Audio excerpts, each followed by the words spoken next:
જામનગરના Dhrol police station વિસ્તારની બનેલી ઘટના મુજબ જે આ કામના ફરિયાદી બેન છે તેમના પતિના જે બાકી રહેલા બિલ છે કચેરીના એ જે આ કામના આરોપી છે હિતેન્દ્રસિંહ દિલીપસિંહ રાણા એમના દ્વારા જે એમના ફરિયાદીના પતિના જે અગાઉના બિલો બાકી હોય તેના નિકાલ કરવા બાબતે એની લાલચ આપી અને અવારનવાર જે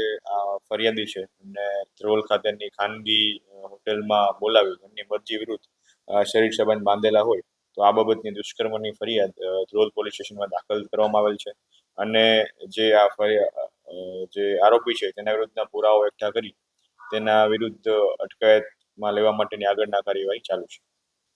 આ જે ફરિયાદની વિગત મુજબ આ જે બનાવ છે જે અવારનવાર 2021થી લઈને 2024 વચ્ચેના ઘણા બધા સમયગાળા લાંબા સમયગાળા ચાલેલો હતો અને અવારનવાર ધ્રોલ ખાતેની ખાનગી હોટેલમાં લઈ જઈ અને ત્યાં એમને મરજી વિરુદ્ધનું દુષ્કર્મ કરવામાં આવ્યું હતું. તો આ બાબતની બાકીના પુરાવા મેળવવાની તજવીજ પણ ચાલુ છે. જે તે વખતે